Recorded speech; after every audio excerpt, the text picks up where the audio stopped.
G'day cocktail lovers, I hope you've been keeping well. I hope you're ready for Milk Punch Monday! If I remember, there's a big guitar riff in there that I've got to do in post-prod. Otherwise, use your imagination if I forgot to do that in post-prod, okay?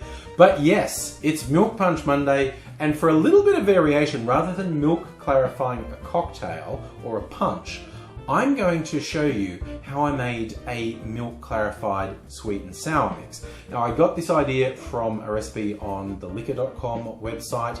I've changed it a little bit and I'm honestly not sure I've done the right thing with the changes I've did because I had one or two problems in the process and because I disagreed with their instructions. But maybe their instructions are right, so maybe I'll experiment again in a future video to see if I can get over it. But the simple process is, you want some citrus peel. Citrus of your choice, whatever you like or whatever you have on hand. I like to do a bit of a mix. In this case, I did lemon, lime, and orange peel. Now you can throw in grapefruit, basically any citrus peels you like. So you peel citrus and then you weigh the citrus you have because weight is important. Now to make it easier, I just did 100 grams of citrus peel. When you've got that in a bowl, you cover it with twice its weight in sugar. So 100 grams of citrus peel, we cover with 200 grams of sugar. And then you just leave it. You can muddle it a bit if you like, but that's not necessary. Over the next 12 to 24 hours, by some magical chemical process, the citrus peel will have the oils leached out by the sugar. Like sugar is seeking liquid, basically. Sugar seeks moisture, and the sugar will actually leach the oils out of the citrus peel and turn into a quite thick syrup. It won't necessarily dissolve all the sugar. It will dissolve most of it, but after the 12 to 24 hours when you've got a decent syrup, mix it up a bit over the 12 to 24 hours to help it along. You then want to add a bit more liquid to that. Now at this stage, if all you were making was an oleo saccharum, you would just add water and you would add the same weight as the peel. So for instance, 100 grams peel, 200 grams sugar, 100 grams or 100 mils water. Mix that and you would have a really nice sugar syrup that's generally called an oleo saccharum, which means, you know, oil and sugar, citrus oil and sugar. Nice tangy sugar syrup. I make that reasonably often. It's a great sugar syrup. But this one's a little more complicated. Instead of water, you add juice. Now, I chose to use the same juices as the peels, so it's a mix of lemon, lime, and orange juice I added. In other times I've done it, I've actually used completely different citrus to the peels.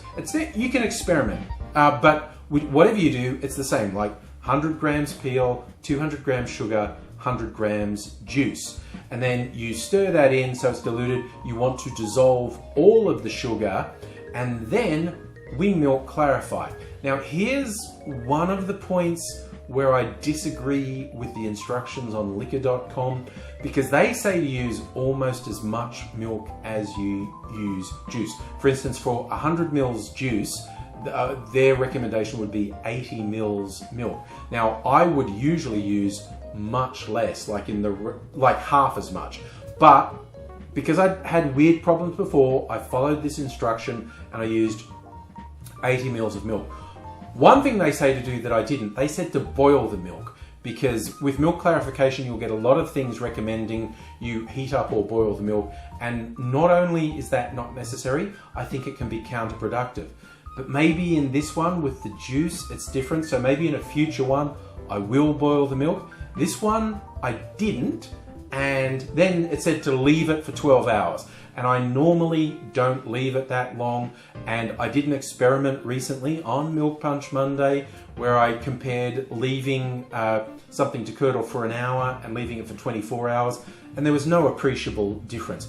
But I was following their instructions, I left it for 12 hours. Now, I forgot to shoot a bit of video of what it looked like, but it's weird, it's not like a normal milk clarification. It does separate like a normal milk clarification, but it separates into this really thick gludgy stuff on top and the clear juice on the bottom, and the clarification process takes forever. I mean like a minimum. Well, I did this relatively small amount is like a minimum of 8 hours. It's so slow, and I always get impatient and do stupid things to hurry it along and screw it up and have to redo it. But I eventually got this. Looking sexy as hell. This is like world's best sweet and sour mix. The stuff that gets sold in bottle shops, liquor stores, is garbage. Don't use it. This is not so much difficult as time consuming, but it's amazing. This is just like a cordial. If you want to make non-alcoholic drinks, this with a soda is amazing, because I've had it. It's really good. And you, like I said, you can choose which citrus you use in it, but it's absolutely amazing. And it looks cool because it's been milk clarified. Pre-milk clarification, this was a very bright orange because it had orange juice in it. That's what you'd expect. And it wasn't clear. But the clarification made it clear, so it was painful. It took a long time, but visually, it was worth it. And now I'm going to make a cocktail with it. Basically, any sour cocktail, any cocktail that says to use citrus juice and sugar or sugar syrup, you can just substitute this in, and it really lifts it. Like, it's not 100 miles removed from just using sugar syrup and citrus juice, but it's just got this little bit extra. So to show this off, I'm now going to make a gin cocktail called a Southside. In simple terms, a Southside is a gin sour with mint. So I've gone out to the garden, got some fresh mint. It's late in mint season here in Australia. In the Northern Hemisphere, everyone's going, oh, it's mint julep day. Let's get the mint out, because it's coming into summer. The mint's growing. This is, this could be the last of the mint for me before it's very hard to get mint. So I thought I'd do it. Use about 7 or 8 leaves, depending on how big the leaves are. You always get people say they like, smack them and get them out. But this is going to be a shaken cocktail with ice. I don't even think it's necessary to muddle it, because the shaking is going to pulverize the leaves and release all the minty goodness. So I'm just going to put the mint leaves into my shaking glass.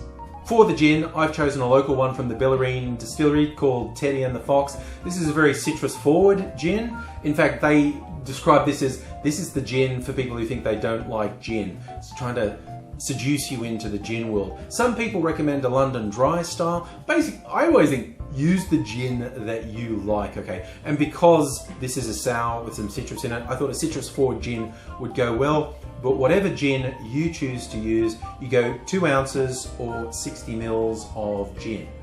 If you were doing a standard Southside, you would use about half an ounce, 15 mils of lime juice and half an ounce of sugar syrup, because I'm using the world's greatest, the absolute best, certified official, best sweet and sour mix. I'm going to just do it all in one, and I'm going to do a 1 ounce or 30 mils of my clarified sweet and sour mix.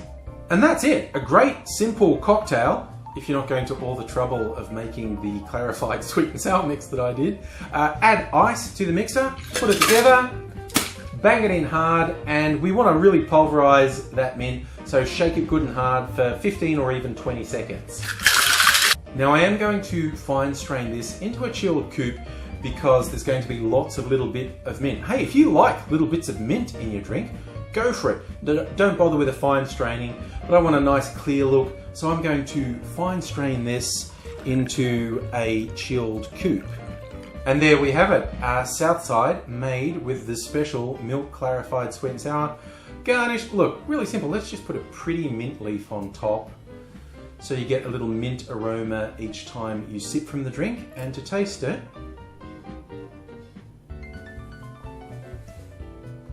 oh, that is a beautiful, clean drink. And there is absolutely, I think there's a significant difference between the taste of this if you made it with sugar syrup and lime juice, as opposed to making it with this sweet and sour mix. Both good. This is a really good drink. I really enjoy this. I'm not saying you have to make the sweet and sour mix, but I really think it gives an extra kick.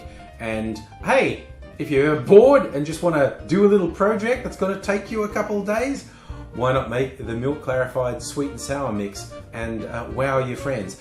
But you do have to plan. You can't at the last minute go, hey, I got some friends over. I wish I had that sweet and sour mix that Angry showed me how to clarify. That won't work, okay? Get your priorities in order. You gotta plan ahead, okay? It's gonna take you 2 days to get that ready, so don't say I didn't warn you, okay? Can't do it at the last minute.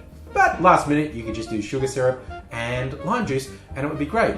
And this just makes such a clean, bright drink. I really like this one, and I hope you feel inspired to put that little effort in. Like I said, it's a bit messy, and because I'm not 100% sure with how it went, I'm probably going to experiment again. If I do the experiment doing it with boiling the milk, which is the one thing that possibly makes a difference, I'll show you what that's like in the future.